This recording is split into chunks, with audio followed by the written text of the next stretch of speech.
Hi there, thanks for coming by PosterCentral.com's video blog. I'm Pete Howard, and this is Velvet Underground time. It's really got a couple of great VU posters from the 60s to show you today, and this has been in books. This one is a famous image because it is such a great poster. It's not only the event it represents, but the poster art is so great. It's from 1966.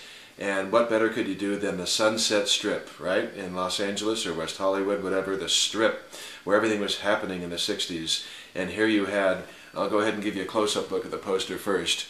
Got a little light going on there, sorry about that, but of course it's Andy Warhol presenting what we tend to focus modern day. There you have the trip in Los Angeles. We tend to focus modern day on the Velvet Underground because that's the musical act and everything, but you know, it was really about this exploding plastic inevitable, right? And that was Andy Warhol's traveling crazy show, you know, the weirdness, the lights, the music, film, sound, live theater and everything. It was just really a happening. And this was, you know, an advertising poster that was posted around Los Angeles to advertise the West Coast premiere, if you will, of this exploding plastic inevitable. For some reason, they left the exploding off of this poster and the Fillmore poster from later this month, which I have blogged before, which perhaps you've seen, but they call it instead just the Plastic Inevitable Show. That's fine, but it's just a great poster, and it was, you know, it's obviously got Roy Lichtenstein's Newsweek magazine pop art cover there, which is really cool. That's a famous image. And it's got the Campbell's Soup Kids down there, sort of as a nod to Warhol, perhaps, with his famous Campbell's Soup can and everything. But this is, it's just a beauty of a poster. It's really nice when in poster collecting you can get a special event, such as Warhol and the Velvets in '66, and get such a great poster too, such great poster art. It's just a beautiful, it's just really a lovely piece. As you can see there also, there's a bunch of quotes from the press lauding the event under that May 3 through 18.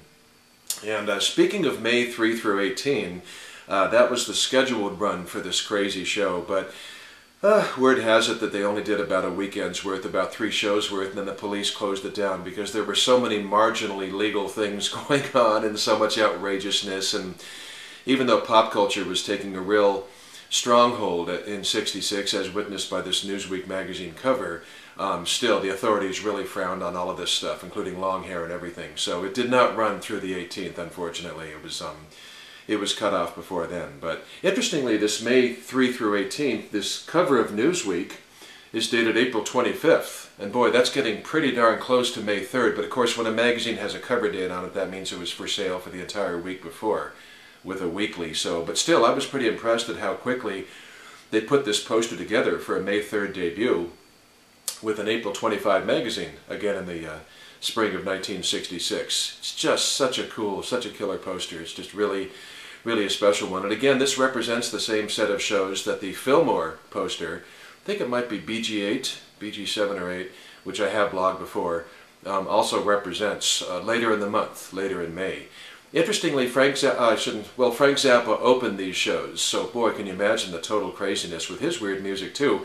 They were just billed, of course, then as the Mothers of Invention. Frank was not a breakout star yet or anything. But they're not mentioned on the poster, which would have been really fun if the Mothers of Invention had been mentioned on this poster.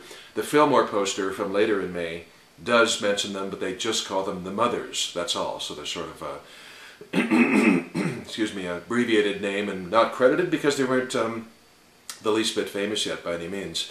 And the Trip nightclub was actually located on Sunset Strip, just about across the street from the Whiskey A Go-Go. Almost everybody who's been to Los Angeles and loves music and is seeing this blog has probably laid eyes on the Whiskey. Well, the Trip was across the street, and it was started by the same guy who owned the Whiskey, a guy named Elmer Valentine, and he only opened it up like late in '65, so just like 5 or 6 months before these shows. But the Whiskey's still going today, and the Trip would close down not that much longer. But anyway, what can you say? A great crazy event of you know, and at a cool venue in a great part of town, Sunset Strip, and just a wonderful piece of work for a poster. So love this one. Now, speaking of nice poster designs, I also have to show you this great jump forward 3 years. So Warhol, by the way, Warhol managed Velvet Underground at the time, but he was certainly out of the picture by 1969. And this beautiful poster from St. Louis, Missouri, that's kind of interesting too, right? It's one thing for the VU to be in New York City or Hollywood, but here you've got the Midwest, St. Louis, Missouri.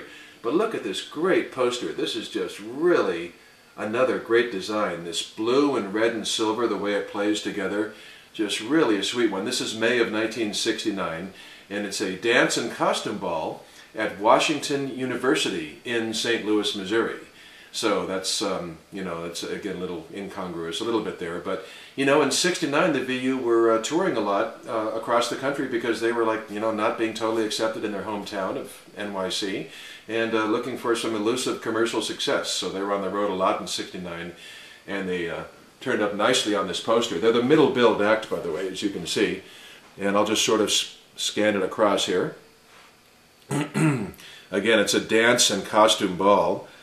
And then going along the bottom there, giving you a good look. Taj Mahal, I guess you could say he was the headliner, although when all the acts are horizontal it's a little harder to tell. But I like the fact that it's kind of interesting. The tickets were $3, $2, and $1, but not based on seat location. There were no reserved seats, I believe. It was just, it's a dance concert.